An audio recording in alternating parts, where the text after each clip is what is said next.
Good evening, everyone. Welcome to the FearFans podcast. I'm your host, Don Elmy, and with me is my co-host, Nick Muley, and with us is Tom from Tom's World. This is Tom's World. This is Tom's World, right? No punctuation, no spaces. No. Yep, that's right. Yeah. One of those evenings, I guess. But anyway, so tonight we have got a favorite among the werewolf genre, and that is the 1981 cult classic, The Howling. And this was crazy enough. This was actually released like the same year as An American Werewolf in London. 1981. My all-time favorite werewolf movie. And strange enough, Rick Baker actually was going to work with The Howling originally, but at the last minute just changed to his mind and went to work on American Werewolf in London, which he won the first Academy Award for with makeup effects. And neither one of you were alive at that time. Well, you know what? I was. Yeah. I was 6 years old. Did you guys know, however, that believe it or not, although both these movies were made around the same year, the scripts of American Werewolf in London is actually still older than The Howling itself, because when you brought up Rick Baker, Don, it was revealed that John Landis has explained in an interview that he actually wrote and gave Rick Baker the script back in 1971.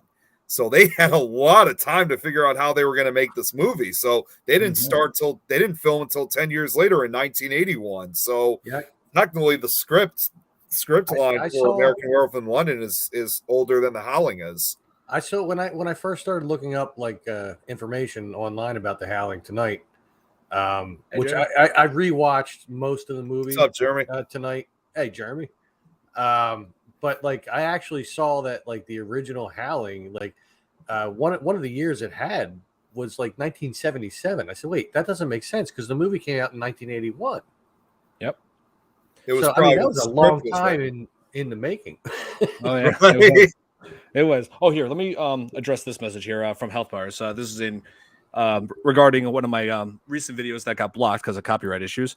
Health Bars, I haven't sent it to Kobe yet because I had trouble converting it into a file size that would fit under under an Instagram message. So, and I can't just send him the YouTube link because he won't be able to see it because obviously blocked. But I'm still working on that. But as soon as I'm able to get that figured out, I'll make sure it gets sent to you, man. Wow. Yeah, I know. I hate when my videos get blocked. Man. You gotta love copyright. Yep. I've never had that problem on YouTube, but all my stuff is original. So that's kind of been the same with me also. Thomas? That's also kind of the same with me too with my Scary Stories audiobooks. I've never had any issues with that. And also too, I actually did get permission from the writers to record them. And I did the audio for one of them. That's right. Hey, what's up, Kate? Good to see you. Hey, let's see. The first draft of American Werewolf one was 1960. Oh, 69. Okay, because I heard it was 1971. Wow. Well, and working on this movie for a while. Yeah. Oh, here. Also, someone wants to review. What gave me the idea of creating a podcast? Well, I've been a fan of horror for practically my entire life since I was 5 years old, watching this piece of film treasure right there, Jaws, and ever since then, growing up watching horror and seeing how Nick was part of the Things Network, because both Nick and I are fans of horror films, and I saw the podcast, all the live streams that people have been doing. I reached about over a year ago. I said, "Hey Nick, I got a great idea. Why don't we set up a podcast that's horror based? Yeah, we can just cover all sorts of horror movies every week." And so that's what started what became known as the FearFans podcast. And that's also why I decided to bring you on too, Don, because I thought it would definitely, because we're always looking for new shows anyway, so it would be something that would have benefit the network. So definitely glad, it's gone quite a long ways. Yeah. Well, hey, glad to be part of the team, man. Yep. I can relate, man. There's another network we won't mention right now. Tom. that has come a long way in a couple of years. That too. And I've watched several of the shows, so it's awesome what you guys have been doing as well. Yep. Oh, here. Rick Baker also won an Oscar for Best Makeup Effects for the Wolfman remake. Still going strong with what he Oh, does. yeah. He is. He's retired now. He retired years ago from effects, but Oh, well, really? oh yeah, but he still produced amazing work during his time. You know, his name always be remembered as far as makeup effects. The man was man's a genius. And yeah, it's funny you mentioned the Wolfman because the Wolfman has been referenced several different times in this movie. There's all sorts of references They to were werewolf watching movies. it in the movie. Yeah, there were all sorts of. It's not just the Wolfman. There's all sorts of werewolf mention or references from other werewolf movies. Like some of the characters are named after directors of werewolf movies that have been done previous to this. Let's see. Oh yeah, I also love at the end of the credits. In this way, it just shows that scene where the gypsy woman was warning Lawrence Talbot, saying, "Go, you go now. May heaven help you." That was a nice touch. Yeah. Oh yeah. And I will say that there is a lot, like a ton of familiar faces in this movie, like from TV and movies throughout the 60s, 70s, and 80s. And Piranha. Yep. Yeah. Well, it was directed by the same director too, Joe Dante. And the same writer, John Sayles, who he wrote the screenplay for this for the Howling as well. And he also played the mortician who when Chris and Terry were going to look at Eddie's body. And I also love that shot in that scene where when shows they went to look for it, but then it wasn't there. Yeah, with scratch marks on the door.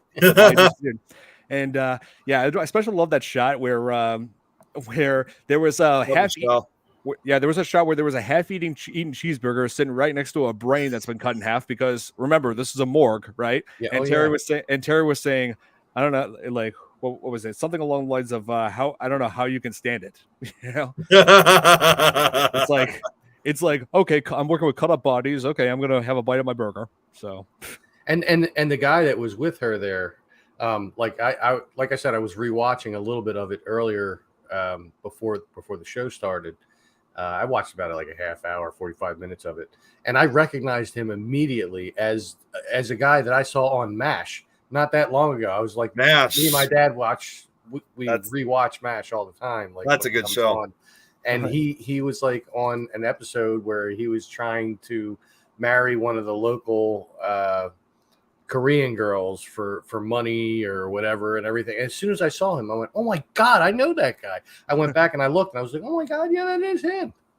It's crazy. MASH was a huge show back in the 70s and early 80s. So you know, especially with all those kind of actors, they were bound to appear in such a film. You know, like the little crazy bit of trivia.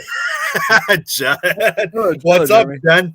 Wait, I got to say this very quickly with Jen here. Nebraska is her favorite state. I know you guys don't get the joke, but yeah. Well, I think I get it. I'm thinking Nebraska is. Tom, we can't hear you. What? I hear him. Tom, what? I hear him. Oh wait, it's you. Okay, you know what? Okay, I am so dumb. I accidentally pressed the mute button. Like, wait, what? Because I got the cordless keyboard. So, what were you saying, Don? Okay, I was saying that. So basically, I get it. Nebraska is to Jen what Maine is to Stephen King. And look what her response is. No, it isn't. No, it isn't. Yep. Hey, plug it in. Plug it in.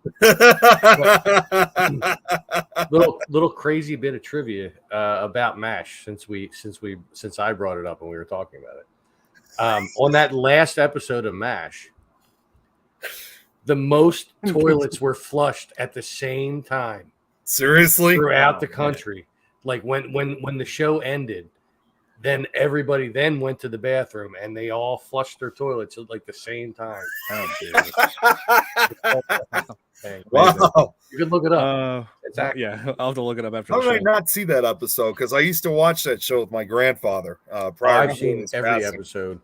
It's a good show. By far and away, me and my dad's favorite episode was like season 2, episode 1. I think it's called Divided We Stand or something like that. And there's just like a point where where Henry is just like on edge because something's going on, some kind of inspection or whatever, and radar comes up behind him and he says something. He just jumps. He's like, "What the hell?" And me and my dad just like, both crack up simultaneously when that comes on. Wow. It's Oh, I wanted to let's get see. to a comment, actually. Kate's comment here. She just said this. Oh, jeez. What was that? The hell? What was that? what the hell? Okay. Sorry, I don't know what the hell's going on with my laptop today. It's just Yeah. Like I said, like I keep telling you, Nick, get a MacBook Pro. That's what I did. okay. I think I got everything under control now. But Nick's computer is possessed. Forgive me. yeah, maybe it is. Okay, Could be so been Kate. hacked. So Kate here says, I remember my first horror film was watching 13 Ghosts from 1960 with her dad and the Oh, red and green 3D Yeah. glass, the William Castle classic one. Yeah, that was the glasses where, like, I think it was actually red and blue. Like, if you saw it through the blue Yeah. side, you could see the ghost, and then if you see it through the red side, it made the ghost disappear. Yeah, well, those were the classic 3D glasses, and they were Oh, here. usually made with cheap cardboard, real thin cardboard. Oh, Jeremy. yeah, That's right. take it away. Someone take it away. You can have it, Don. No, thanks. I have a MacBook Pro, top of the line. You know, hey, Nick, follow my example, man. I thought get you a were first. I thought you were originally going to say follow my lead. Yeah, Well, follow I my have lead, no man. problems with my PC here. I mean, everything's hardwired, so you know. And my son built this computer, so. Oh, really? Oh yeah. Oh, great. He, Good for him. Nice. he's Oh, been my savior with this. This computer here has been like the heart of BB3. Right? You know, and this is Nick- Tom's World. And yep, of course, you got to have This Is Tom's World. And all. Yep. Subscribe. Everybody, subscribe to This is Tom's World. Oh, here. Well, Thomas is possibly. saying. Thomas is saying, "How is everyone? I'm doing great, Thomas." Yeah, and this is one of my subscribers, Nick. I saw him last night. He was on the. It was last night. It's where I was playing Arkham Knight. You know, the live I was stream. on there too. Yep, you were on there too, Tom. I remember. See, I remember Sarah. I remember several of you guys have been on here. See, And let's Thomas see. has an awesome name, by the way. Yeah. I'm just saying. I would have. See, honestly, I would have joined too, but unfortunately, well, this is for beneficial reasons. Just so you guys know, I'm finally getting back to work on my audiobook stories before we collaborate once again on Nightmare Soup 3. Nice. And it's the current book At the Cemetery Gates, year 1. And I can tell you guys right now, most of them have been edited. I'm down to just one final story in that book to edit down. Although, unfortunately, Take your break. Jeremy's saying, take your break. Take my break. Yes. I will be taking a break as soon as I do this. I've had to push this back. So, unfortunately, this last story, of course, is always going to be the longest one and the most difficult. I got to review like over 2 hours of audio that I recorded, and I've only gotten, well, if I didn't have this headache this evening, I probably would have gotten a lot more done. But I have managed, fortunately, to already cut out 20 minutes of unnecessary audio. Oh, I see. I got you. Yeah. So, Nick. So I was saying before, like about how the cast of the Howling. Some of the names look familiar for those who have seen Piranha. Like I was mentioning the character Terry. She's played by Belinda. What's her name? Blasky. Belinda Blasky. Yes. Yep. She had worked alongside Joe Dante in Piranha. She played Betsy, the camp counselor who was killed by the piranhas. Yeah. Yeah. Well, and she also, because she acted in a lot of horror films throughout the late 70s and 80s, obviously, in addition to Piranha and The Howling. This wasn't directed by Joe Dante, but a few years later, she would obviously appear in a very classic Stephen King tale, Cujo. Yeah, that's right. Yeah. And so did Dee Wallace Stone, who Dee Wallace now. She used to go by Dee Wallace Stone, but yeah, Dee Wallace, who was also in this film, and along with her, who would then be her husband, Christopher Stone, and they were actually, I believe, they were engaged at the time this movie was being made. And so after they got married, she changed her stage name to Dee Wallace Stone up until when Christopher Stone died from his heart attack in 1995. Yeah. Or was it 97? It was sometime in the mid 90s. One of those two. Oh no, wait. The actress in this, Elizabeth Brooks, she died in 1997. She was the one who played that nymphomaniac woman in this movie. What was it? Oh, Marsha? I didn't realize she died that soon. Yeah, honestly. Marsha. Yep.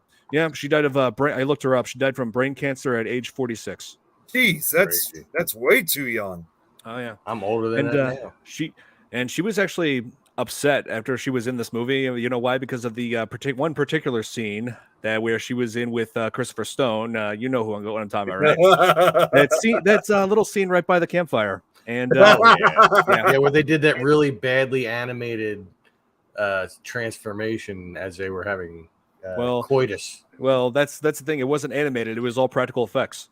I thought it was all practical effects, not animation. When the camera started panning back, I see what you're saying now. Animated, and it was. That's the other thing too. Is unlike in American Werewolf in London, they actually put in some animation effects. Into the transformation sequences rather than having actual physical effects made. But up until that point, when it's animated, it was actually really good for practical effects. It was good for its time, yes. Yeah, and it was like kind of a stop motion kind of effect. Now that I think about it, like you'd see the hair coming out of the neck and everything. It was good. Yeah, Rob Botton, who was who did the effects in this, he did an amazing job with what he could with the budget and all that. But I wanted to get to what Elizabeth Brooks, why she was upset being part of that scene is because she did not want to do any nude scenes because she said in an interview that she believed in the Bible and had her set of morals, and she was told when she was doing the scene that there was going to be smoke covering the certain areas, the nipular area. Of course they didn't. That there would be smoke covering that. So, and she was told that and went on with the scene. But then when she saw the final print in theaters where it showed that was far from the case, she was, oh God, she was absolutely, she was livid. Well, if she was that worried about it, then she would have just covered the nipple with like a flesh-colored sticker. You know what I mean? That's the thing. She was told the smoke was going to cover everything. Like, no, audiences were not going to see anything. But no, I mean, she was furious when she saw. I mean, come on, it's a horror movie in the 80s. Well, and also too, you got to figure out, what you're signing up for. If you're going to act in a film, saying this is what if you decide to be part of this, expect this, because you know what, Don. Let's face it. You and I have actually not that kind of stuff, but you and I have been interviewed. What have you guys been doing? Wait, no, you and I have been interviewed for a film. Well, no, I was about to say, if you remember, you and I were interviewed when we were for Breaking Fate Entertainment. When I wasn't asked to participate in anything that was like that. They asked me. That's right. They asked me because I don't know what they asked you. They asked me saying, "Well, are you willing to be dumped underwater or something like that for a death sequence?" Maybe you should stop there, Nick. TMI. Follow Brad's advice. John will not show his nipple on a film. It's not going to happen. Even if you promise there's going to be smoke, he's not going to do it. Hell no. Oh yeah, I won't do it either. Sued? Could have sued. Maybe you can't really do that. I don't know though. You sign so many things when you get on board with a film. I think the legality issues. Like I think she would have lost if she tried to sue. I don't know. Yeah, that tends to be an issue with some actresses in certain movies. Yeah. But yeah, Elizabeth Brooks. So like, even though she's nothing like that in real life, she actually did an amazing job with her character. Yeah. But, and the guy I was talking about that was on MASH, that's Dennis Dugan. That's who it was. Dennis played Dugan. Chris. And I just now realized that the old guy that was at the camp or whatever they called that, that was John Carradine. Yeah, I didn't even realize that when I was watching it earlier. Oh yes, older brother of David Carradine. Carradine. Father, I remember. I think. Oh yeah, isn't it? I think it said it was his older brother of David Carradine. Yeah. And Kevin McCarthy is in it, which I recognized him right away. The guy from Inner Space. I mean, come on. And Invasion of the Body Snatchers. Right. Yeah. Oh yeah, the original. And Piranha. Yeah. And Dick Miller. I mean, I recognize him right away. You can't go wrong without recognizing. He's been in so many movies, especially with Joe Dante's movies. He's not only been in Piranha and the Howling, he's also been in Gremlins, Small Soldiers, and Gremlins is the movie I go to with him. Gremlins, oh yeah. He was in both actually, 1 and 2. Yep, he is both of them. Yeah, those are my somehow. That, not to deviate from the movie, but like I don't understand how the hell he was in the second one because he got killed in the first one. Yeah. No, they did talk about it briefly that he survived that somehow. He somehow had survived that. He said he nearly died. That is definitely not happening, Brad. No way. Nest the Revenge. No way. Nice try. I guess for those who are wondering, The Nest is an 80s cult horror film about killer mutant roaches. If there's one thing in this world that Nick hates, it's roaches.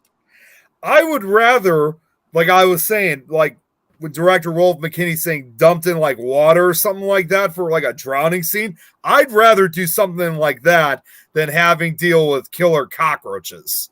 And yes, I probably would get a flamethrower, Brad. It wouldn't work. They just keep coming back.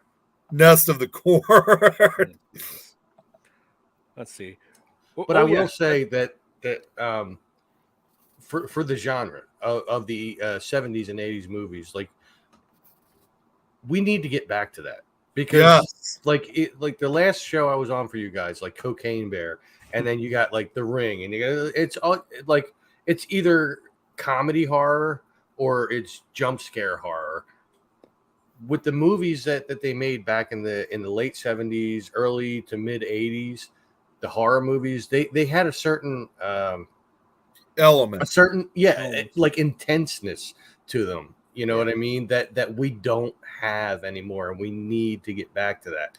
And you can combine it with the technology of today, the CGI bullshit and all that. Well, if you look at, I can tell you, and I bring this film up a lot because it's just now one of my all-time favorite movies, and also I'm saying this, because of my love of scary stories. If you look at a film like the movie of Scary Stories to Tell in the Dark, yep, that was for the most part pretty much original to its structure, if you will, because it really essentially was what horror movies used to be. They were guys in costumes. It doesn't rely on jump scares. No, it used, maybe one or two. It was psychological and practical effects. It used if you look at a film like that too, they use very little CGI in that film. So it's very original. But another thing to kind of contribute to that's actually, once again, similar to what I do with my audiobook stories, including my current one, because mine is not a bunch of jump scares or anything. It's just designed to have, even though it's audio, it's designed to give that element of uneasiness, kind of basically making it a movie without a picture, if that makes sense. Yeah, and that's let's see. Like there are several moments where it seems like where oh man, like the suspense build up and like kind of in the scares in this film in particular as well, because I remember certain scenes like where, let's see, what was her name? Terry was like in the Dr. Wagner's office, and okay, here. I'm sorry, I had to bring that up. was in Wagner's office and was trying to find Eddie's file, and Eddie is apparently related to Marcia and TC, like their siblings. Into their pulling up his file, and the second she finds his file pulled up, a werewolf hand grabs that file. It's Eddie in werewolf form, and I'm thinking I always make fun of that bit. I'm just thinking that's just Eddie's way of saying, "Hey, lady, those files are confidential." Well, you can't view these files. Yeah. Well, another thing that should be addressed, especially for what also should be addressed, especially for that scene, because I think it's the first time you see something like that in the film. Unlike most werewolf films, you see very clearly, even during the attack, that it's not nighttime outside; it's full broad daylight. So that obviously shows, unlike other werewolf films, this is basically a race or a species of werewolves that do not require a full moon. No. They can change at will. And unlike other movies where when they turn into a werewolf, it's obviously overcome by another personality. It's the personality side of the werewolf.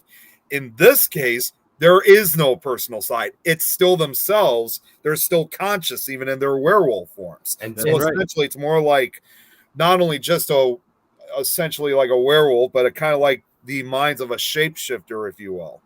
And Dick Miller said that verbatim too. Like when they said, "Oh, well, it has to be a full moon," he said, "Oh, that's Hollywood bullshit." Yep. We're gonna change it basically. We're gonna make this one like stand out from other werewolf films. Yeah, that's exactly. They can change at any time they want to. That's why they're called shapeshifters, which is what he said. Yeah, that's what Dick Miller was saying when Chris and Terry were like looking for books about werewolves and about shape changing. Yeah, saying that.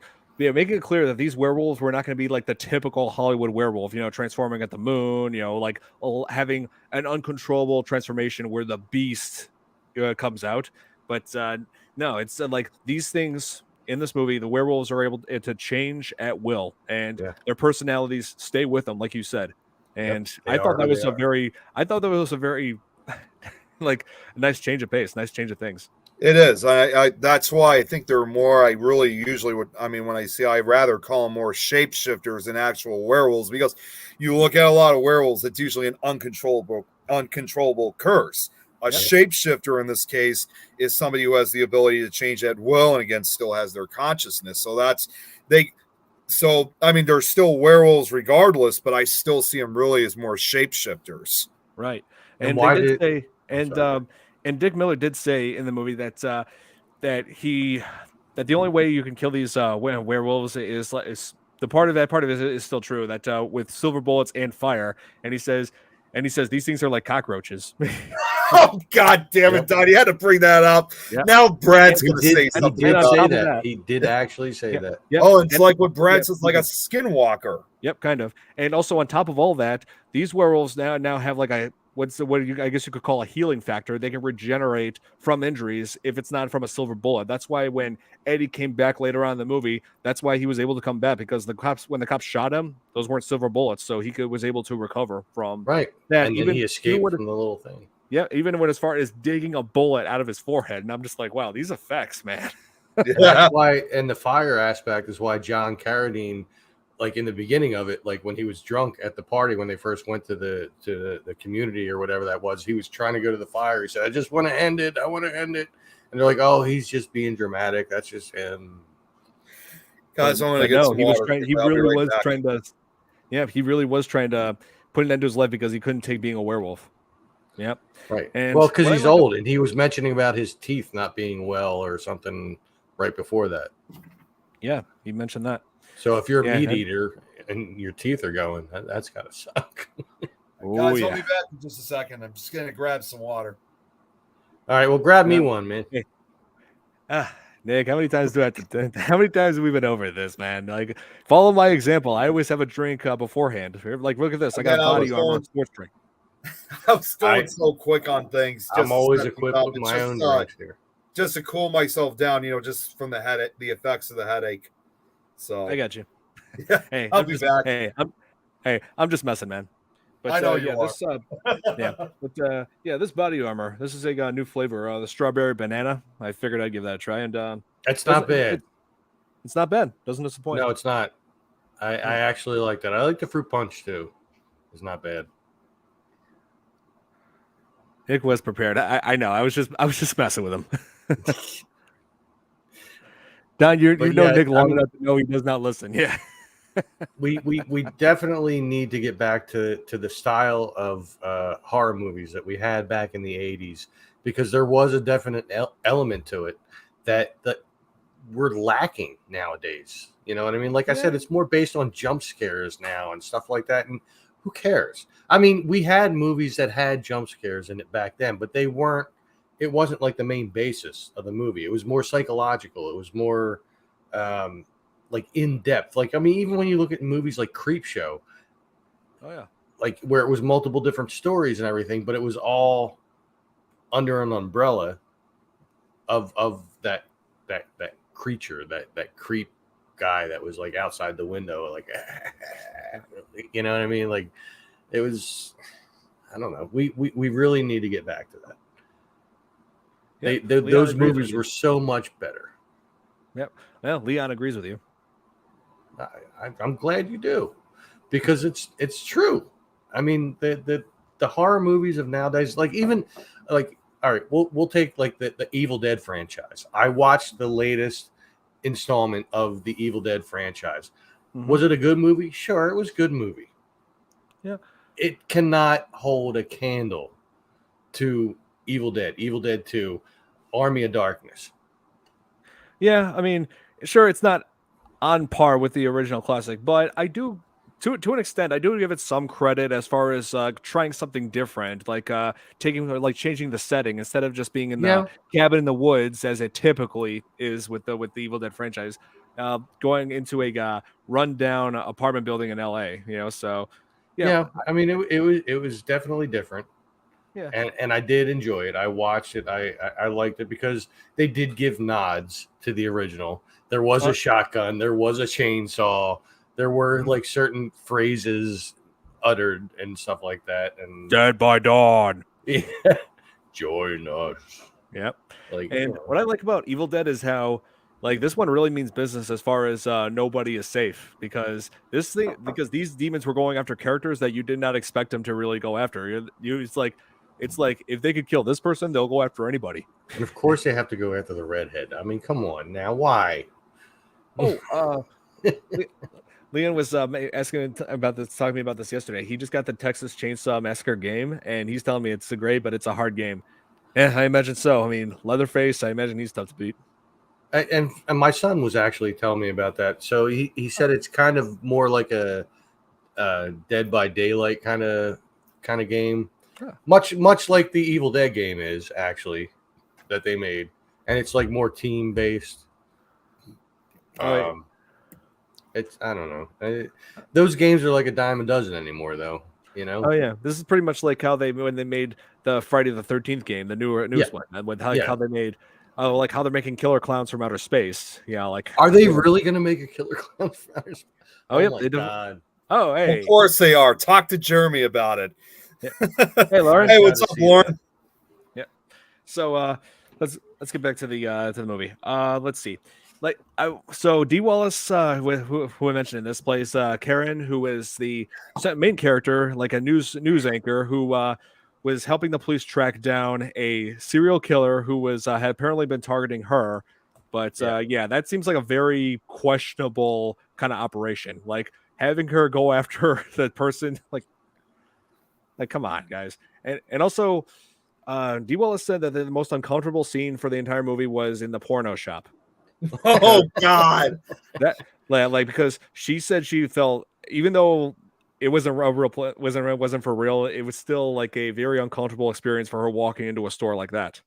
Well, what's even more unsettling was actually playing, though. Oh That's my what's God! even more worse. It's not even just the shop itself. It was even though that adult film in the show in there was fake, it was just made for the movie. Still doesn't change the way I feel. Like any mistreatment of any kind towards women is just vile to me. I knew I should have let her go back there. Which is the worst area possible. Yeah. But anyway, so look, Nick disappeared. Yeah. He keeps disappearing. I always do with the green screen. You know that. Right. Oh, there was one person in this, the doctor who was working with Karen, who has come to his colony. Dr. Wagner, I believe his name is. Yeah, he's played by let's see, the actor who was that guy? Patrick McMacney. Yeah, Elite. I think that's how you say it. MacNee. McManamy, I guess. Or just Mac. Oh, done. Oh, here I got it. Patrick McManamy. Yes. Yeah. I guess he's been done all kinds of work, but the movie that I remember, I've seen him a lot. But the movie that I primarily remember him from is the James Bond movie, A View to a Kill, which was the final James Bond movie where Roger Moore was Bond. He played a MI6 operative who was working with Bond to take down Christopher Walken, but ended up getting killed. Christopher Walken. Yep, he was in one of those movies. He was the Bond villain of A View to a Kill. Didn't Duran Duran do that song? They did. Yep, Duran did A View to a Kill. Wow. Real quick, Don. I don't know if you saw this. What Lawrence said. Did you see the pictures that she posted about that? She went to the filming location. Did you see that? No, I had no idea about this. Go on her page. Not now, but go on her page and you'll see the pictures. It's the original Friday the 13th. Yes, the original one, which was actually filmed in New Jersey. So I know that. Yeah. Not New real Jersey, far yes. from me. It's like less than an hour away from me in Philly. Oh, nice. I didn't know you weren't that far from like the Pennsylvania New Jersey border. I can get to Jersey in less than 10 minutes from here. Nice. I'll have to look into that because I haven't been on Facebook that much lately, but Well, I'll have to look into that. I will be in Jersey this coming week though, and I'm Jill. most Jill. likely. Hey, Jill. I will most likely be doing a video. Stephanie and I are going to be in Atlantic City. We're leaving Sunday night. We'll be there until Tuesday afternoon. Oh, for our anniversary, 2-year anniversary, and I'm going to try to make a video there. I'm going to see if I can get the balls up to actually go into the lighthouse and go up. I have a fear of heights. I have an extreme fear of heights. Boy. And this lighthouse is like old as hell. But I'm going to see if I can try to do that. And if I can do that, I'm going to make a video out of it. So well, let's face it, Tom. I think I'm starting to realize something because if this is going to be in Jersey, you're just going to have to tell everybody, especially for those of This Is Tom's World, is what you're doing.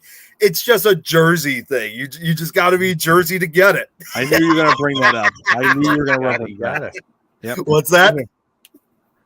Oh yeah, she's still listening, but yeah. So yeah, it's good to have you on here, Jill.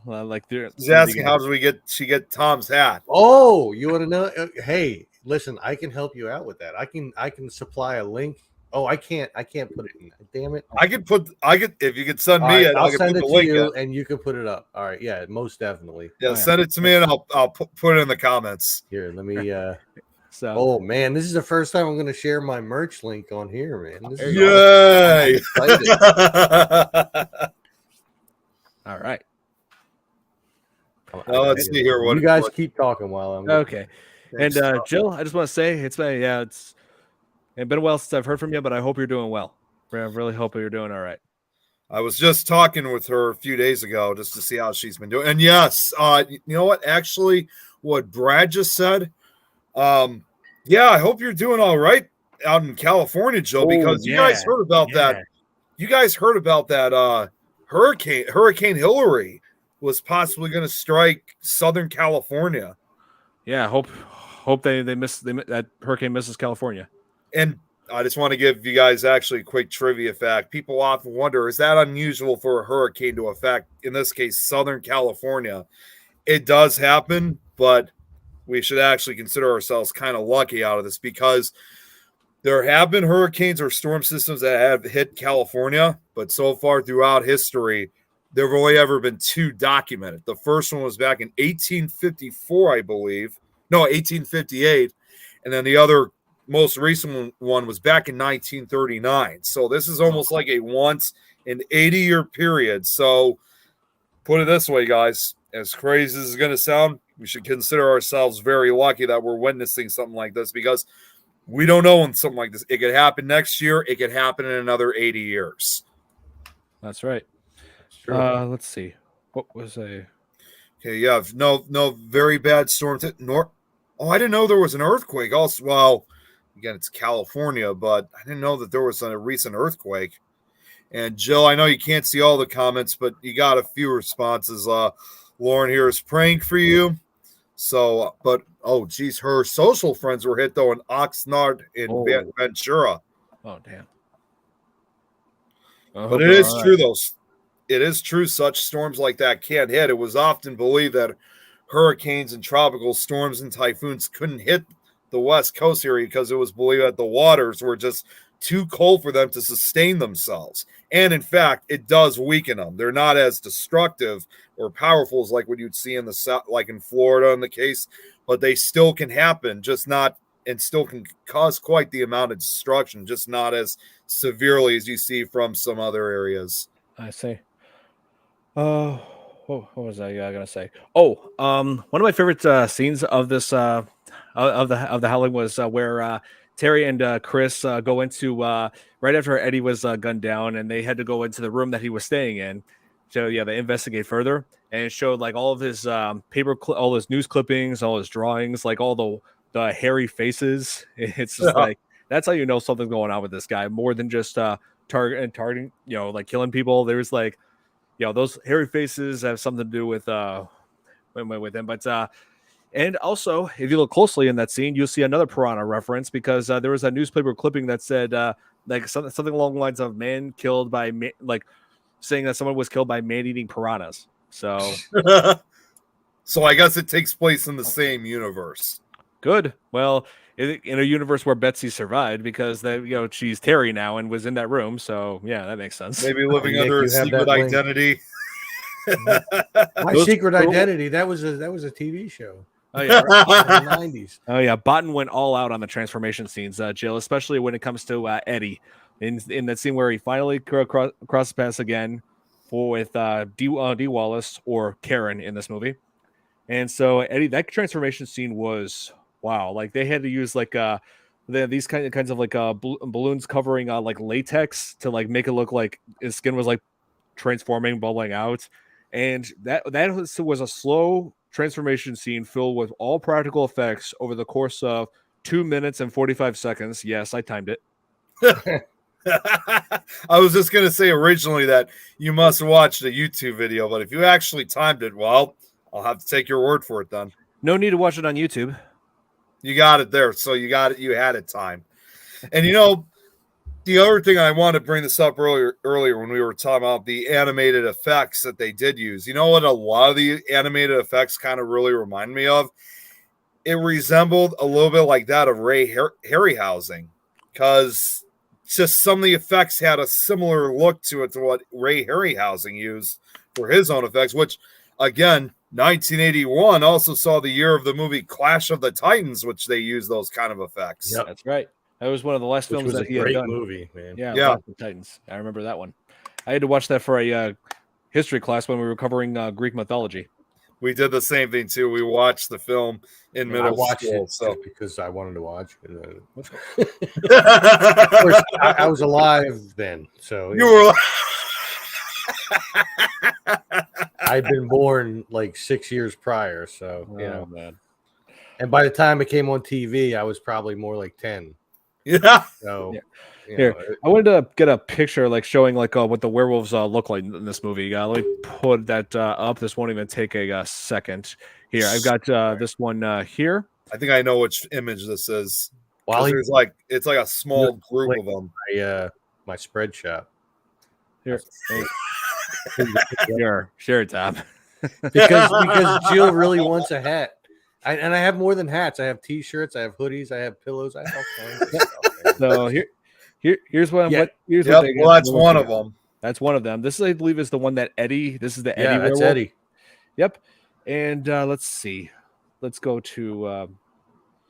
And like, Tom, I'm actually just. This is like where he transforms. You could see like his chest. They have like they applied, I believe, those like the inflatables like underneath that like latex skin kind of thing, like they did for Thriller. Yep. Did that to puff out of the chest more, giving the illusion that transformation is occurring. Yeah, and that's the other thing too that funny you brought that up too, Tom, is that just less than a year, 2 years later, when all this talk about effects like you see in the Howling and American Werewolf in London, then all of a sudden we see a similar animate transformation and process again in the music video for Thriller. Well, what was that? John Landis? Yeah, it was John Landis. Yeah, he directed that. Yep, that's right.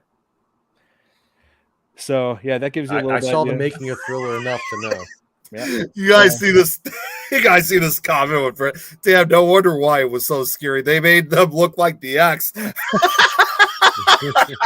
Well, they kind of do look Brad, like my ex. You better pray every day that your ex never watches my show. I would love it if my ex watching and she saw me say that. That would be great.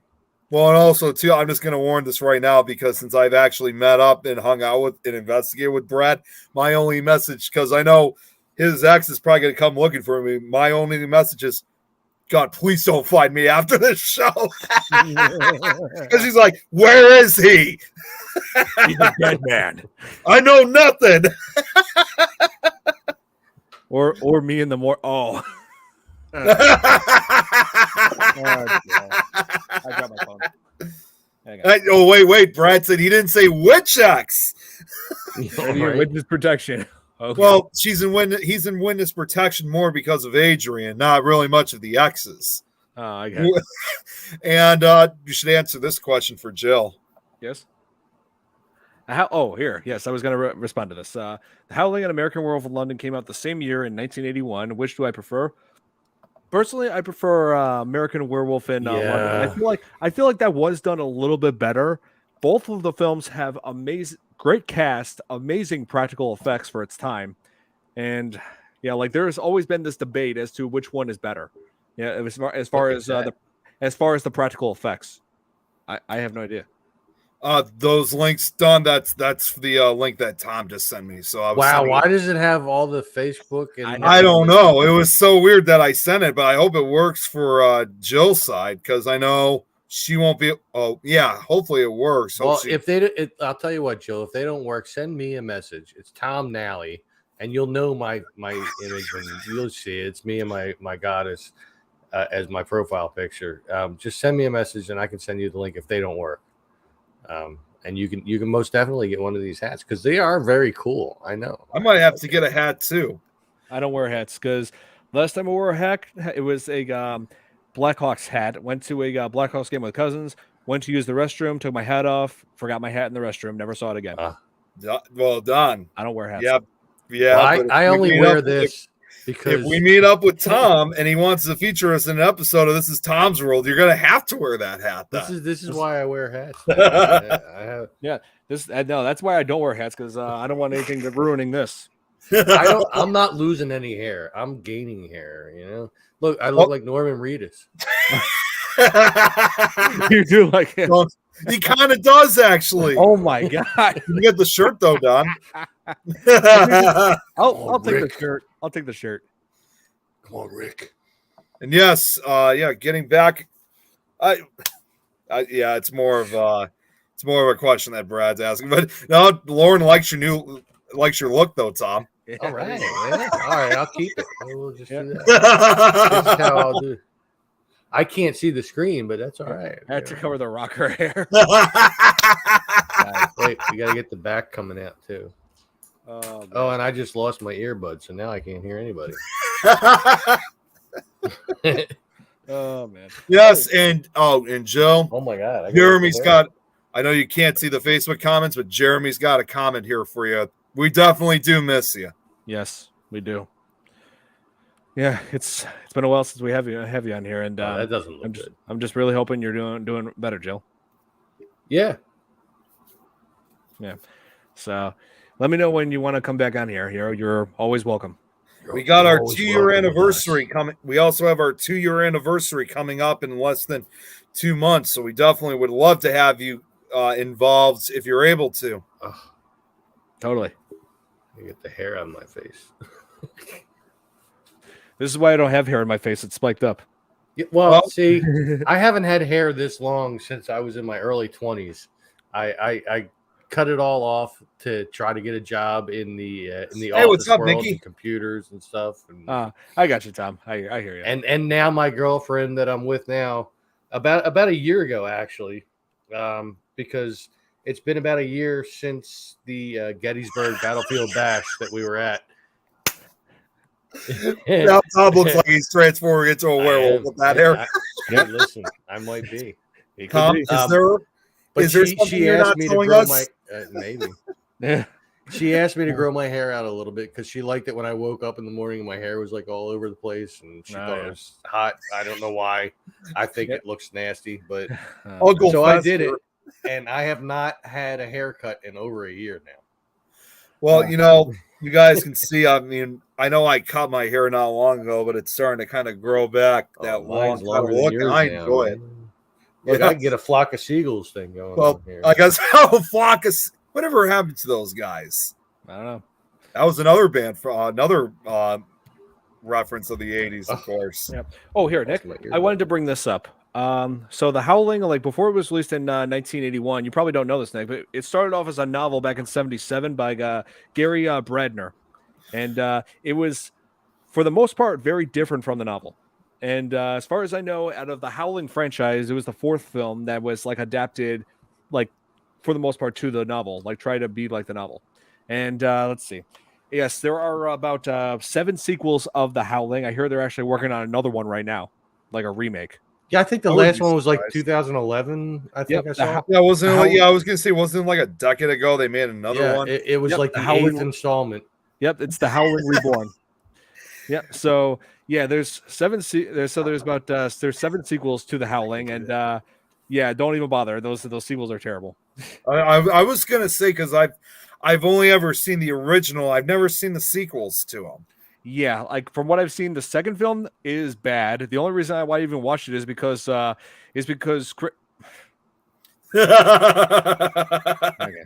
Yeah, the only reason why I even watched the second one is because Christopher Lee is in it, and that man was Yeah. an icon.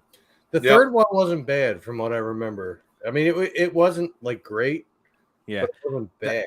that one was taking place in Australia. They called it the Howling 3 Marsupials.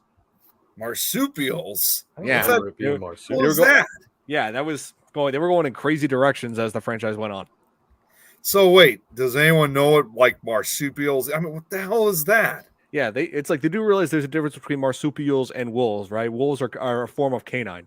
Yeah. and What are marsupials are not. marsupials? It's- Marsupials are like kangaroos. Yeah. So Kangaroos. so So there's we're talking like were kangaroos then? yeah. Well, as we found out in True Blood, it's not just wolves that are were. You know, what were they? Were lions or something in True Blood or were something? something Where- like that. And here's one thing that really confuses me, that really throws me off. It's like I can go on to Apple TV, that app, right? And just type in The Howling. They don't feature the first movie. Instead, they feature all the sequels. It's like, oh, so you'll feature these crappy sequels, but not the first one that was the best. Of course. I don't get it. Well, what I just want to bring this up. Actually, what Jeremy just said. Here's another thing he said about you, Tom, was that you looked like a grunge rocker. That's right. I was imported from the '90s, man. Let's Well, Just for and you this had- podcast. You Oh, showed here. me those school pictures. You guys had that kind of rocker look to it back in the day. So Jill saying I tried to do the second from 2 with Christopher Lee as well. Oh, I see. And let's see. There's Reborn 2. Yes, Reborn was the Yeah. latest one. That was from back in 2011, like you said, Yeah. Nick. But yeah, I think they're currently just I working see. on a remake. No, Nick said that. no. What I was the gotta movie? ask this: with the sequels involved, including probably eventually this new one that's coming along, after they did the original one, did Joe Dante have any more involvement in any of the films, or that it was just the original? Nope, just the first. And Okay. and they kept on changing the look of the werewolves all the time.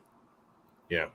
They oh here. Oh, jeez. Billy, And we were speaking of the sequels, which we Yes. were just talking Hey, Billy. about, Yes, Billy. We were just discussing the sequels. I was expressing my disfavor towards them because the first one, I always tell people when it comes to the Howling franchise, the first one is the only one that's worth seeing. The rest of them are bad, really bad. Like, and I was just telling them, Billy, the only reason why I even considered watching the second one is because Christopher Lee is in it, and Saruman from Lord of the Rings, Scaramanga in The Man with the Golden Gun, and I mean Dracula. Do I even need to go on? I mean, that man was a legend. And I go, oh, Billy, see, I think you got a point. well, not always. There are some. Yeah, I know you don't. Yeah, there are some sequels that I do enjoy. Like I said, like I said, Lord of the Rings movies that had the 2 sequels in that were amazing. They weren't supposed to have sequels. The entire sequel thing of Lord of the Rings was supposed to be one from the book. Yeah. That's Almost like a true. mini series. Well, yeah, Like, it was from. if you remember the cartoon from back in if you ever watched it, the cartoon movie from back in the 80s, Mhm. like it summed up all of them in one. Balshi, yes. And it was kind of boring. I Yeah. gotta say, as a kid, the cartoon was There's many sequels that I do enjoy, such as Terminator 2. That was way better than the first Oh one. yeah, come on. Yep. Let's see. The Dark Knight. I love that better Yeah. than Batman Begins. Let's Wow. see. Aliens was on par with the original. Evil Dead 2 was as great as the first one. and Army of Darkness. So let's see. A couple of Gremlins too. You said you liked. yeah, I like it. But let's see.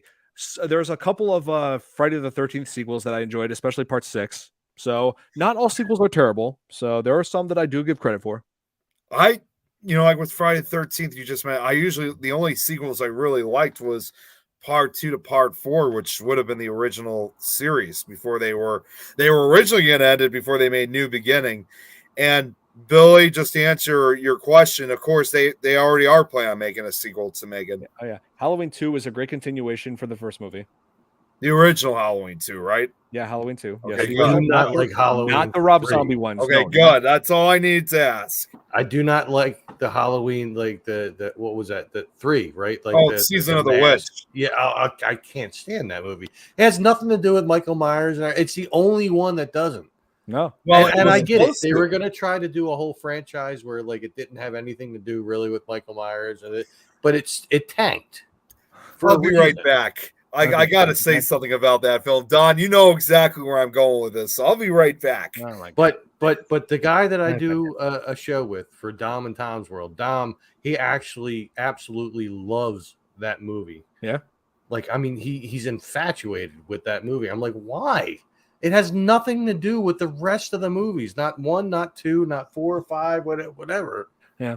Oh, here, Batman Returns. That was a good sequel too. Yeah. Yeah, So, with Michael Keaton. Michael Keaton Batman was like, I don't know. I'm sorry he was the best Batman. Oh yeah, Danny DeVito as Penguin. You know, yeah, Michelle Pfeiffer Catwoman. Yes. Yeah. All right, so Tom, since you just brought up you didn't like Halloween 3, that just gave me an idea. I thought I'd introduce you though. Oh, God. However, to this. happy Halloween, Halloween. Hey, wait. Halloween. There's more. There's more than just that. Wait for it. You know what? Actually, I should do it like as a solo layout so everyone can see better. Okay. So you guys have, I'll show this one more time. Obviously, you guys just saw this one, but in addition, I also have this one. And these are like legitimate masks that they made. Happy Halloween, Halloween. And of course, hang on, I got to straighten this one out a little. Silver Shamrock. It's been in the trunk for the most part throughout most of this year. I haven't really taken them out since last October. Of course, you can't go wrong without this one too. Yeah. Oh, jeez. I remember that. So I got the masks to prove it. So my question to you, Tom, is would you get these masks even if you didn't like the movie? I don't know, maybe for display purposes. Yeah, yeah, I get things for display purposes myself. So, Nick, what is like your favorite thing about the Howling? Well, you know, the one thing I got to say about the Howling, and this is actually something that I've heard from a documentary about it. And again, this is just another reason why I think it stands out from a lot of other werewolf films. Is that, I mean, for stars, like anything else, the werewolf in the werewolf in the Howling is the bad guy, of course.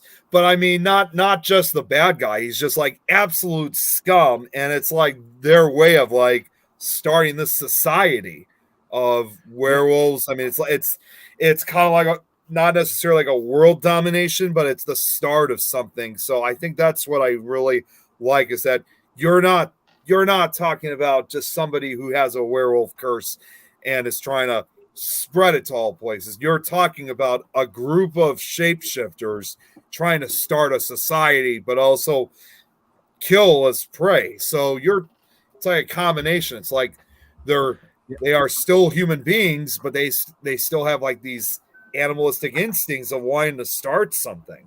It's very much like, it's more than, I don't even say, it's not even like your typical cult. It's literally a takeover.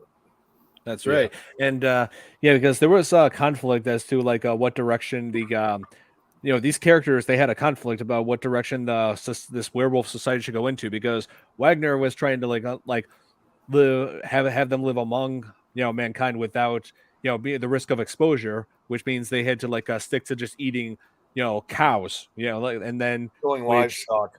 Eating livestock, yes. Which and then they did eat the cows. So. Yes, they showed that part, yes. it showed like the cow's head being or cow's throat being slashed open, and what else? And but then Earl Carradine, he was saying, yeah, why use that for cattle? Human beings should be our cattle. They want to. It's like some majority of the werewolves in this movie want to stick to their, the primal animalistic ways of the werewolf. Right. Yeah. So that's what they've been trying to do at the very end. And since Jill is still here, and because I am ever pressing my channel, I have to ask: did those links work, Jill? Did you get to my spread shop and my merch shop? I just have to ask. Well, while we're waiting for that answer, seems like Billy has a lot of questions regarding sequels. What about the Rambo sequels? Oh, okay. Well, First Blood is definitely the best one, but I do like the 2008 Rambo reboot. That was insane. They just recently did one too, didn't they? Yeah, they did. Last Blood, which is Sylvester Stallone's last time playing Rambo. And what's crazy is that Stallone was actually injured for real on the set of First Blood. There was a stunt where he had to jump off a cliff down onto some branches, and when he landed on on the branch, like he broke one of his ribs, and they actually kept that shot in the movie. So those painful sounds that Stallone was making was for real. I broke one of my ribs, man. That's nuts, though. I want a new Critters movie. They did make several new Critters movies. I was going to say this first, which also had Dee Wallace. Seriously, that's the thing. Dee Wallace, she throughout the 80s, the movies that she was in through the 80s, she was always playing the mom character very often. Like she was the mom in E.T., she was the mom in Cujo, and she was also the mom in Critters. There you go, Tom. Thank you, Jill. Yeah. But buy some stuff. I was going to say another word, but I buy some stuff.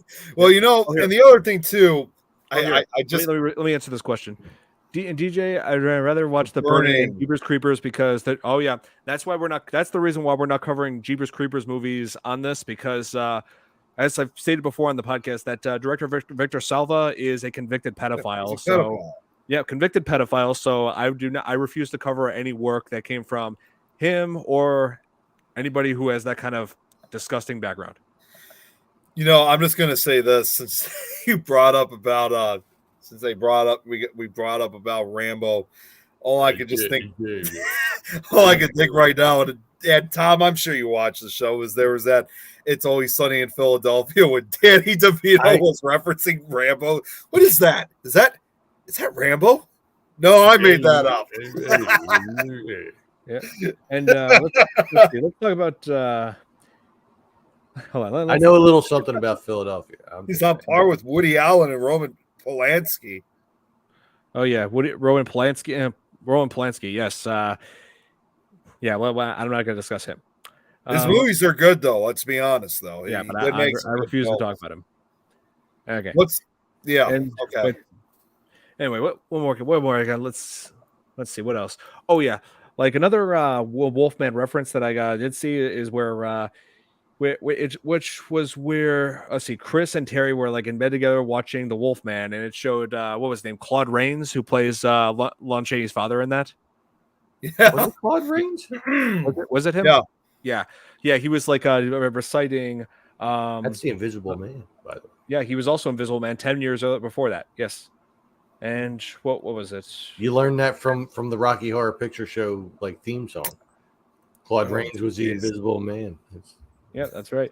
And I'm trying to think of what it was. It was where he was saying that rhyme, which was even a man who is pure of heart and says his prayer by night may become a wolf when the wolfbane blooms and the autumn moon is bright. And they showed this immediately after when Christopher Stone was attacked by a werewolf. Yeah, after he was bitten. Yeah, showed and man, that was very compelling. They showed that right after, basically saying that now that he's been bitten, he's gonna give into the animalistic instincts as far as the werewolf curse. And then he got the shot from the doctor. He's like, "Is that really necessary?" Yep. And also, now that he is now that he's got the werewolf curse, he started eating meat because Yeah. he demonstrated throughout the beginning of the film that he was a vegetarian. But now, Yeah, he said I often try to avoid meat. yep. And then after that chick showed up, their friend Terry, and she's like, "Oh, I'm so sorry, I forgot you don't eat meat." He's like, "No, I'll eat anything if I'm hungry." That's right. Yeah, and so it's like once you contracted the werewolf curse, like it changes everything about these characters. Yeah, and like that's one of the most terrifying aspects is, like you said, Nick, they have the ability to transform at will. It's like, and like typically in Hollywood movies, like werewolves try to hold back transformation from the full moon, but here's the thing: no full moon is involved with their transformation. Right. It's like not necessary. Yeah, werewolves could attack in broad daylight in this movie, or on nights even without a guys full are moon. being called out by DJ Evan C. Oh yes, here. See, I'm trying to see what else here.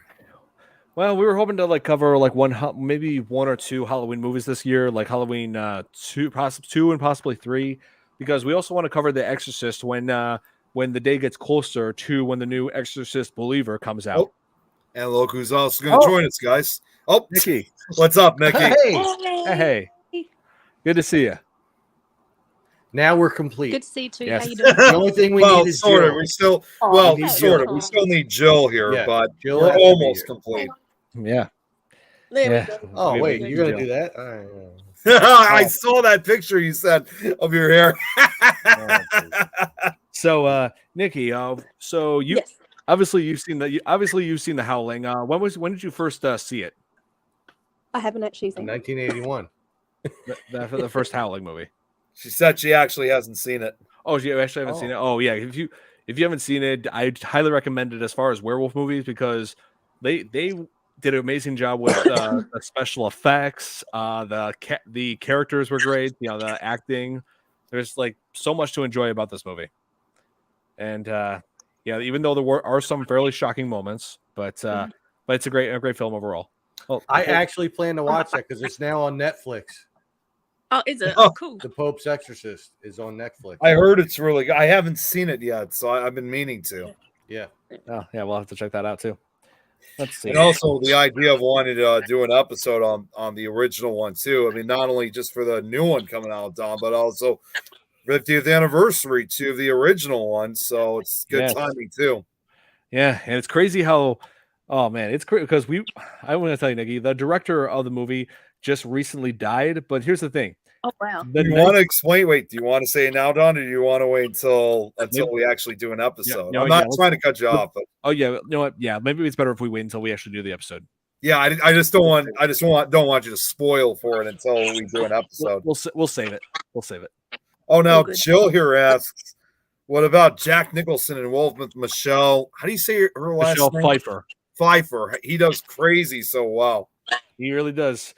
Yeah, I just feel bad for Jack Nicholson now because he developed dementia, which is why he had stopped acting back in 2010. And so from what I've heard, he's become reclusive. He doesn't make public appearances anymore. So his dementia must be getting really bad. I was gonna say I didn't know that he was suffering dementia. I mean, I know he's older now, but I didn't know that he was suffering dementia. Yeah, it's true.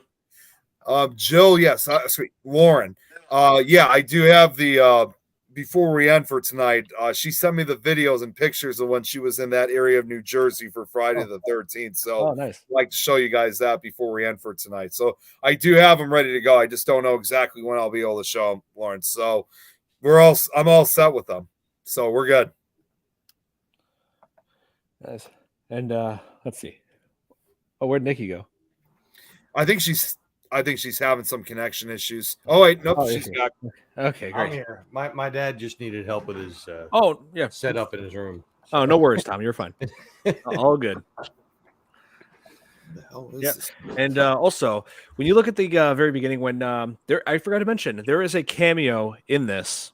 Someone you know all too well, Nick. Yeah, like right at the beginning where D. Wallace goes to the phone booth and talks on the phone with Eddie. Where Eddie's telling her where to meet him. You notice that there is a guy that stands outside of the phone booth, right? Yeah, I didn't really take notice. Yeah. Yep. That man is Roger Corman. Really? Yep. Wow. That's crazy. I know. Like I didn't notice that until like recent years when I got this Blu-ray, and when I looked at like when I looked at like the extra features, and when they talk about Roger Corman, I'm like, wait, he was in this? I was like, what? That's crazy. He just happened to be around that day. I actually kind of thought of something similar like that, Don. I mean, I'm sorry to bring it up, but it is on a movie. And I will admit, I know, again, like we just mentioned, the director is controversial, but I still like this film, Rosemary's Baby. If you look at a film like that, Yeah. the producer of that film was William Castle, and they kind of do something similar because there is a phone booth scene in that movie, and there's a guy waiting outside to use the phone.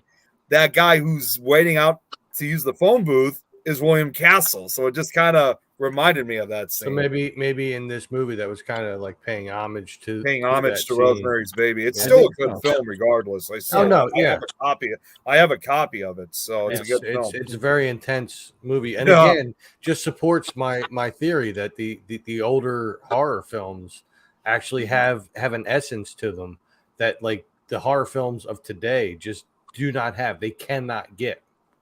Because they rely too heavily on the jump scares and the CGI and this and that and blah, blah, blah. You know what I mean? That's one of the things that has changed since this movie. And another thing that has changed is, phone booths. You don't really see those around anymore. Very rarely. You'd be lucky to see a paid phone, much less a paid booth. And it's all thanks to this. Yeah, right. And I'm just going to point out, this movie is also based on one of our haunted locations here in Chicago. The only difference is it takes place in New York instead of Chicago. And if we didn't have these things, then I would not have a YouTube channel. Which you can find my merch shop, and it's in the links, like in the comments way up there, if you want to check it out. No, unless if we didn't have that, you could have used a video camera. Actually, in the first like two or three videos that I did, I used a digital video camera that I got like back in 2007 because the phone I had at the time had cracks. Come on, camera. You had to bring that up. Sorry, Tom. I'm sorry, Tom. He was bringing up. Yeah, I don't like that movie. Nope. I remember first seeing it on AMC back when they did Fear Fridays. But where they showed me, because I love American Werewolf in London, and that's like my all-time favorite. Even back then, that was my all-time favorite werewolf movie. I loved watching it when I was 8. But then they showed this movie for the first time. I'm thinking, oh, this is a sequel to American Werewolf in London, and so I put them on, and so I put that movie on. It's coming up it's on AMC. They were showing it right after American Werewolf in London. Yep, they were showing it right after American Werewolf in London. So the title said American Werewolf in Paris. I'm like, okay, it's a sequel to it. Okay.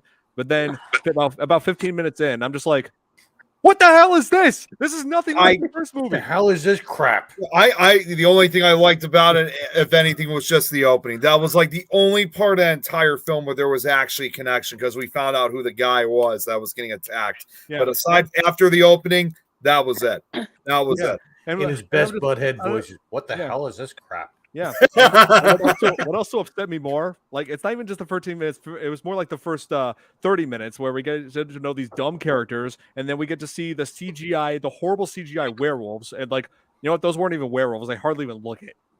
They just look more like giant apes, if anything.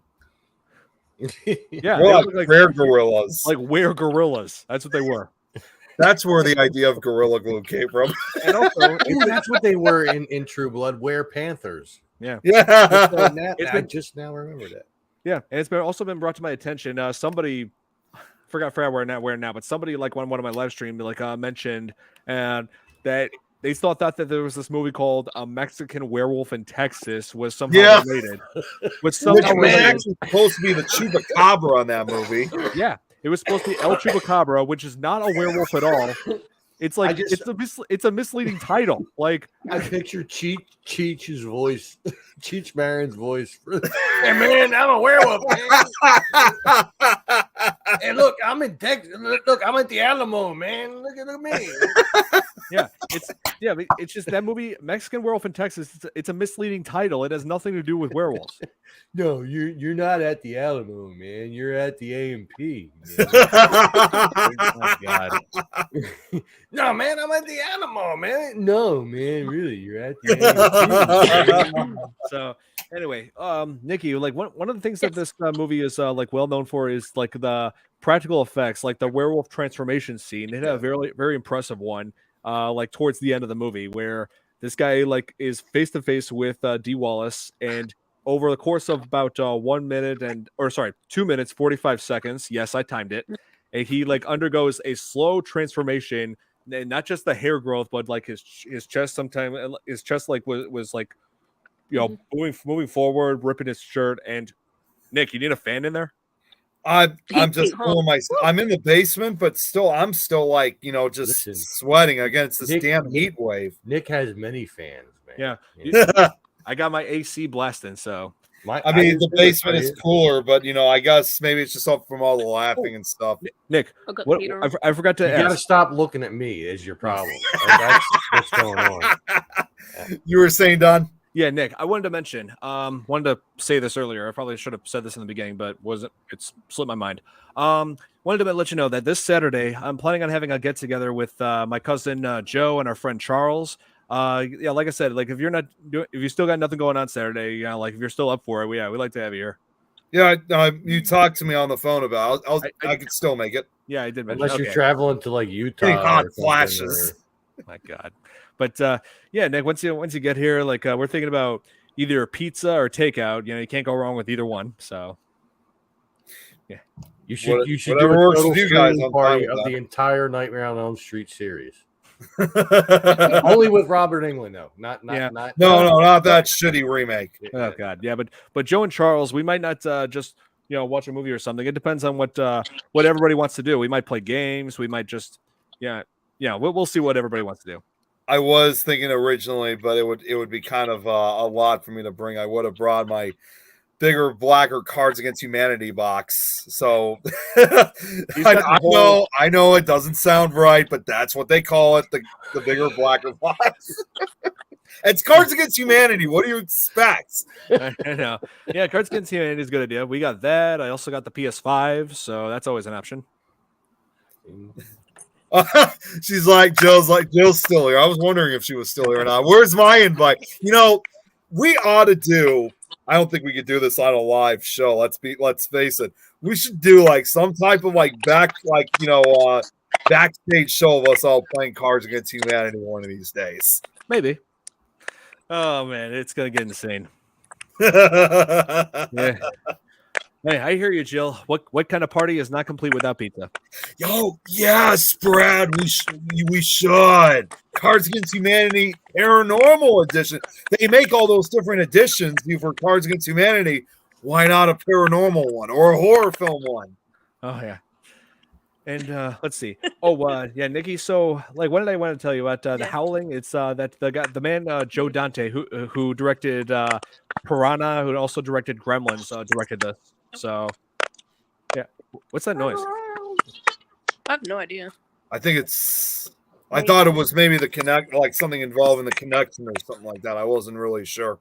Yeah, I was thinking somebody trying to type something. I'm like, what is that? Well, see, StreamYard it's been synonymous over years that every once in a while you'll get a stream where you'll hear this, and it does sound like somebody typing. It has happened across the board. Like all the people that use StreamYard have had that problem at some point or another. I don't know what it is. And they've never really described it, nor have they even tried to fix it. They're too busy adding on to what's already there to fix what's already going on. Yeah, pretty much.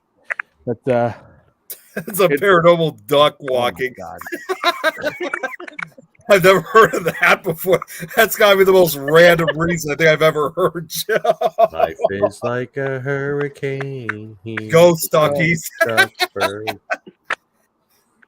Don, I know we only got a few minutes left because I know Greg's got his show coming up. There actually is something I would like to broadcast, which is only like 50 seconds, but Go ahead. I'll do that right before the end of the show. It's actually a trailer, You, not a movie. You could right now. You could right now. Yeah. Well, and guess what? Here's the thing. It's actually kind of involving werewolves, as a matter of fact. I couldn't hear you because of that noise. It's actually kind of involving werewolves in a way. So it's the trailer, because I know I haven't really made much announcements because, like I said, I'm currently working on the current audiobook series. But I would like to send show you guys the trailer. It's not mine, but I got permission to show it. And I think they're actually encouraging to be everyone to share it.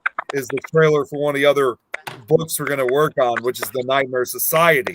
It's another Scary Stories tribute book, but this is the first one that is aimed primarily for a mature audience. So it's going to be creepy to look at. It's going to have cuss words and stuff.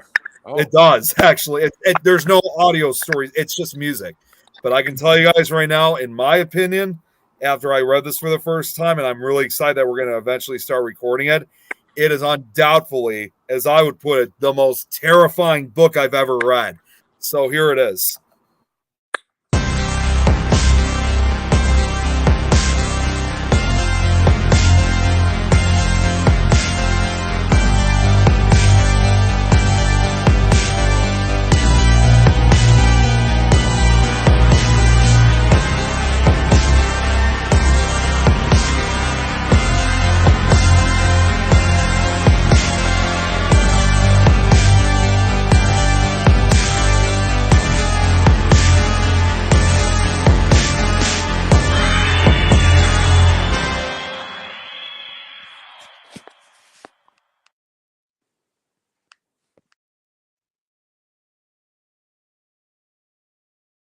Wow. Man. Right? That's cool. Yeah. I'm really excited to work on this. I mean, we're still going to be working on Nightmare Soup 3, but I decided to kind of surprise you guys that this time for this upcoming Halloween season, we're going to be doing 2 books for the price of 1. Wow. Oh, okay. Nice. Oh, and Nick, I did mention before, like that I did a poll for this week for when I put out a post a week before to decide the werewolf movie for the Howling won by like 75% of the votes, and I was one of those votes. Yeah, and the runner-up for that was Dog Soldiers, and that's what we're going to be covering next week. A modern werewolf movie, and it's it takes place in Scotland, so, and it's got quite a few familiar faces on there. If you were, there's that noise. I don't mean to. You guys really never came across this noise before? I don't mean anything bad. Oh, it's just interfering.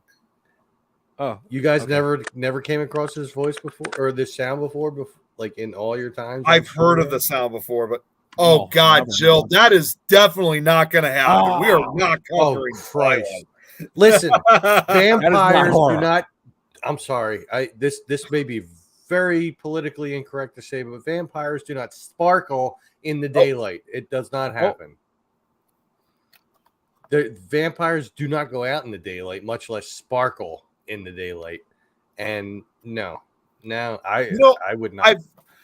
I've always said, because you look at something like vampire films and they always say that they're villains and stuff like that, and they're saying in this case they're the heroes. You know what I always say about the vampire in Twilight, or if there's more of them, or at least the one dude, I always say he's not a hero. He is a captive who allows himself to be exploited by filthy teenage girls because it came out around the time when I was in high school.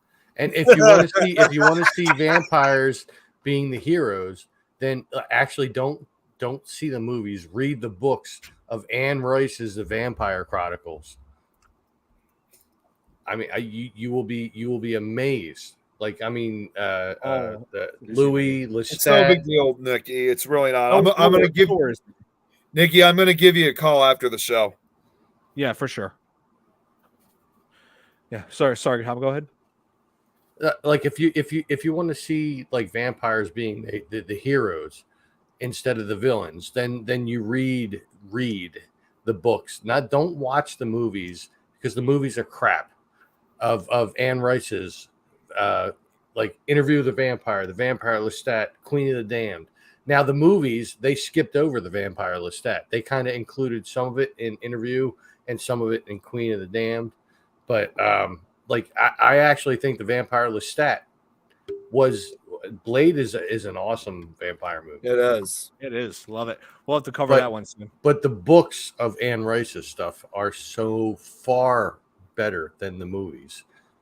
Like I actually started reading them when I was a teenager, riding the buses here in Philly, and I could not put them down, really. And I read them out of order. I read the Vampire Lestat first, and then I read Interview with the Vampire, and then I read Queen of the Damned. And the movies cannot hold a candle to the books at all. Yeah, nice. That's true. Oh, there's one vampire book that I can never put down. One that I enjoy reading. Hold on. Right over here. So, right over here. And Don, we got it. I don't want to cut it, but after you show it, we do have to eventually, I know. we will have to start ending things because Greg's coming on. I'm watching the clock. No worries. Nikki was asking this, of course. This will. Oh yes. Yeah, the book is Salem's definitely Lot. better than the movie. Yeah, I love the book. Yeah. Nikki was actually requesting, and see, I've been getting a couple of requests from wanting to show. See, honestly, I was even surprised I was able to show the Nightmare Society. Lauren, we'll have to. I know we don't have time now. I'll have to show you those. You guys can overlap, Well, Greg's show is pretty important. I mean, I'm not saying that's more important, but the other thing was more important. Wow, thanks. No. I mean, what Lauren was. we suck. You guys get what I mean.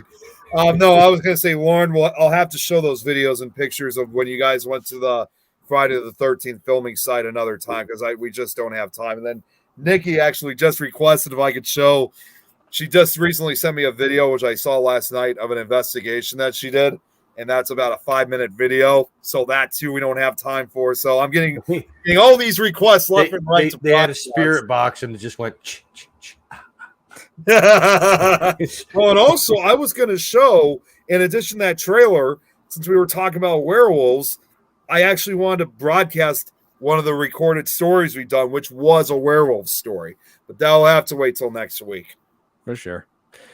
All right, so Teen Wolf next week. So on Thursday, I will be going back to doing my video game live stream covering some more Batman Arkham Knights. Amazing game. Cannot wait to go back into it. And like I said, next week on FearFans podcast, we are going to cover Dog Soldiers because, I figured we covered the Howling. Now we should be covering Dog Soldiers, because both, as far as werewolf movies go, both are essential. And then Teen Wolf. Teen Wolf. You got to throw that one in, honestly.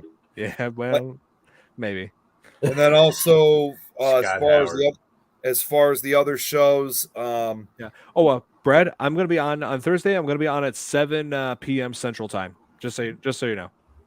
And then as far as the other shows for Nick Files tomorrow, we'll probably continue on we're going to do a part 4 in this case of, part 3. My mistake, part 3.